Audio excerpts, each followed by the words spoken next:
Assalamualaikum warahmatullahi wabarakatuh. Hamdan wa syukranillah amma ba'du. Jamaah yang dirahmati Allah subhanahu wa ta'ala, kita akan memulai insyaallah dengan kajian rutin kitab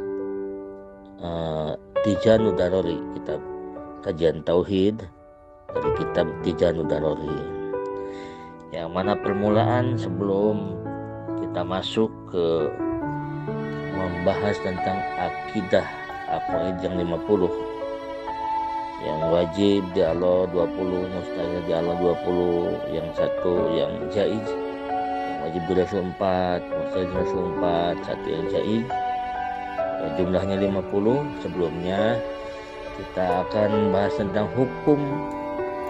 Hukum itu ada 3, ada hukum adat, hukum akal, dan hukum syara. Nah, ini mesti kita tahu apa itu hukum akal, apa itu hukum adat, dan apa itu hukum syara. Hukum akal diantaranya, hukum akal itu ada 3. Akal itu terbagi 3. Ada akal tabii, ada akal goriji, ada akal ruhani. Kalau akal tabii ini adalah akalnya hewan-hewan. Dia hanya makan, minum, tidur, makan, minum, tidur.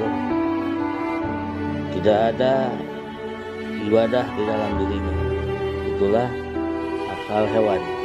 Jadi kalau ada manusia yang tidak ibadah, yang tidak mau ibadah, tidak mau sholat, tidak mau apapun, dia hanya makan, tidur, main, makan, tidur, main, nah itulah dia belum jadi manusia, tetapi dia adalah akalnya tabii, akalnya hewan. Yang kedua adalah akal goriji. Akal goriji ini adalah akalnya sudah mulai masuk akal manusia ini. Akal manusia yang dengan akal goriji ini nanti yang kita akan pelajari, yaitu mengetahui tentang sifat-sifatnya Allah Subhanahu wa taala. Jadi mengetahui sifat Allah, sifat yang wajib di Allah, yang mustahil di Allah, yang jaiz di Allah, yang wajib di Rasul, mustahil di Rasul, jaiz di Rasul, itu dengan akal goriji. Sudah mulai itu akalnya manusia. Nah, nanti ada lagi yang ketiga adalah akal ruhani.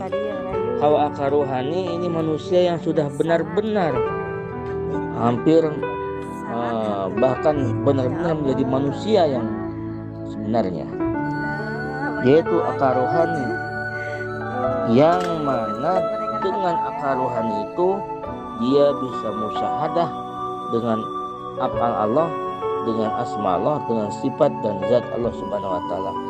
Dia bukan hanya bisa mengetahui sifat-sifat Allah, tetapi dia bisa menyaksikan af'al Allah, perbuatan Allah, menyaksikan asma Allah, menyaksikan sifat-sifat Allah dan zat Allah Subhanahu wa taala. Ini adalah akal ruhani. Jadi sir masuknya udah tingkatan sir, ruhani udah bukan lagi mata. Inilah yang disebut dengan akal, pembagian akal. Nah, setelah kita tahu pembagian akal, nanti kita akan membahas tentang adat. Ada adat juga sama. Ada adat itu sesuatu adanya sebab dan musabab. Nah, baru kita akan memasuki ke tentang wajib akli Allah bersifat-sifat wujud yang pertama. Itulah diantaranya kita akan bahas insyaallah. Hadanallahu wa iyyakum ajmain. Assalamualaikum warahmatullahi wabarakatuh.